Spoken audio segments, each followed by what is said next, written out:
Hello, welcome back guys to Amalia Projects here. Today in this video I'm going to show you a tutorial how to delete linking messages on Android. But before it, I hope you guys click subscribe and the bell button to support the channel. And so now without any further ado, let's get started to the video. Well guys, first thing first, of course you just have to open your LinkedIn application and now go ahead to the messaging icon here at the top right in the corner. Just go ahead, and if you want to delete it, you just have to tap and hold for a second like this, and at the bottom we'll see an options which is delete. If you want to delete it, you just have to tap on this delete button.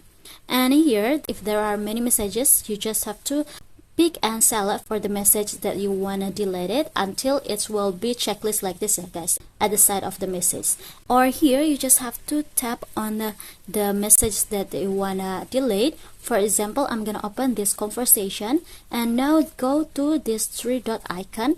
We'll see here the delete conversations. If you want to delete it, you just have to tap on this delete conversation.